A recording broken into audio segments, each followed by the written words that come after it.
कभी कभी ना सबसे बड़ी कामयाबियां सबसे गहरे दुखों के बाद ही मिलती हैं।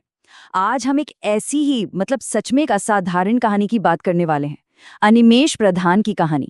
एक ऐसी कहानी जिसने मुश्किलों के समंदर को पार करके एक ऐसी मिसाल बनाई है जो हम सबको हिम्मत देती है। तो चलिए उनकी इस अनबिलीवेबल जर्नी को जरा पास से देखते हैं। ये जो नंबर स्क्रीन पर दिख रहा है 2, ये सिर्फ एक नंबर नहीं है, ये है ऑल इंडिया रैंक।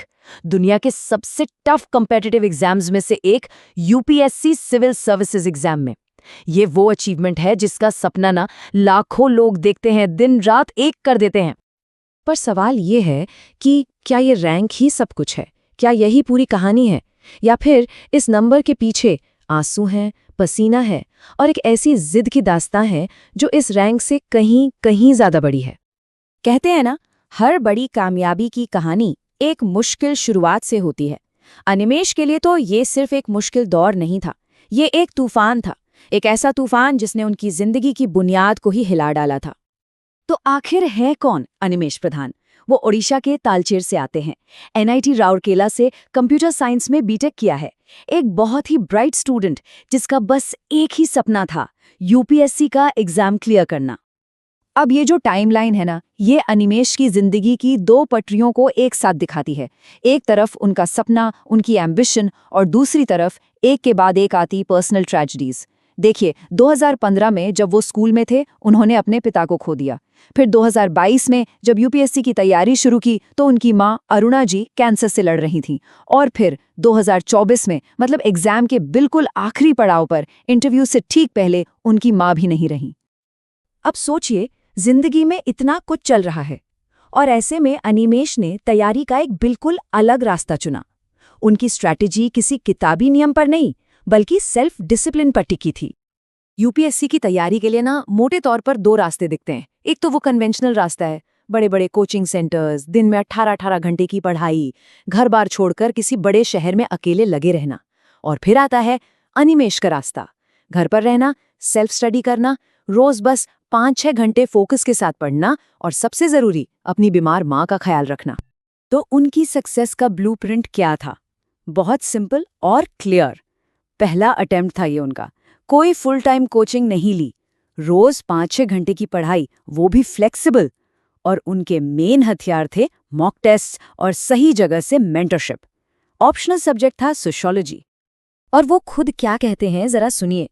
कुछ दिन मैं 6-7 घंटे पढ़ता था, तो कुछ दिन सिर्फ 2 घंटे या कभी कभी तो बस आधा घंटा, पर मैंने अपनी तैयारी हर एक मुमकिन मिनट तक जारी रखी। बात घंटों की नहीं है, बात कंसिस्टेंसी की है, हर मिनट का सही इस्तेमाल करने की है। अब आता है उनकी कहानी का वो हिस्सा, वो मोड़ जो दिल को छू भी जाता है और हैरान भी कर देता है।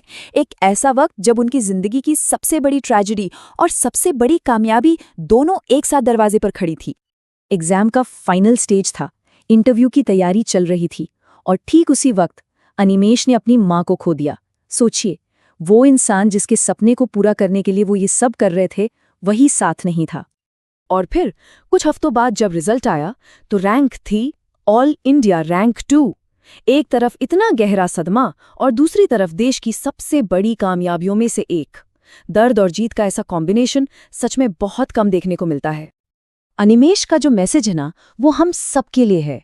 वो कहते हैं, अगर मैं इतनी मुश्किल सिचुएशन में कामयाब हो सकता हूं तो कोई भी हो सकता है। और ये शब्द उस इंसान के हैं जिसने मुश्किलों को सिर्फ देखा नहीं, जिया है। तो अनिमेष की कहानी सिर्फ एक और सक्सेस स्टोरी नहीं है, ये कहानी है रिजिलियंस की। मुश्किलों से लड़कर वापस खड़े होने की हिम्मत की एक जीता जागता उदाहरण। ये जो शब्द है ना, रिजिलियंस, इसका मतलब क्या है? ये वो अंदर की ताकत है जो हमें गिरने के बाद, टूटने के बाद दोबारा खड़ा करती है। और ये ताकत आती कहाँ से है? पक्के इरादे से, कंसिस्टेंसी से और एक मजबूत मकसद से। ये सारी चीजें तो अनिमेष के कैरेक्टर की बुनियाद थी। तो फिर इस कहानी से कामयाबी के क्या इंग्रेडिएंट्स निकलते हैं? पहला, एक ऐसा इरादा जो चट्टान की तरह मजबूत हो। दूसरा, स्मार्ट और लगातार की गई मेहनत, घंटों की रेस नहीं। तीसरा, परिवार का सपोर्ट सिस्टम। और सबसे जरूरी, खुद पर विश्वास, तब भी जब हालात बिल्कुल खिलाफ हों। और हाँ, कहानी यहीं खत्म नहीं होती। अनिमेश का फ्यूचर गोल है अपने होम स्टेट ओडिशा की सेवा करना। उनका फोकस रहेगा वहाँ के लोगों के लिए एजुकेशन और हेल्थ केयर को बेहतर बनाना। मतलब उनकी मोटिवेशन ही सर्विस है।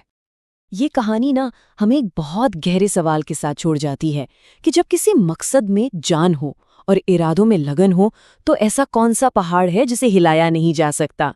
अनिमेश प्रधान की कहानी बस यही याद दिलाती है कि जब मकसद सच्चा होना तो कोई भी पहाड़ बहुत ऊंचा नहीं होता।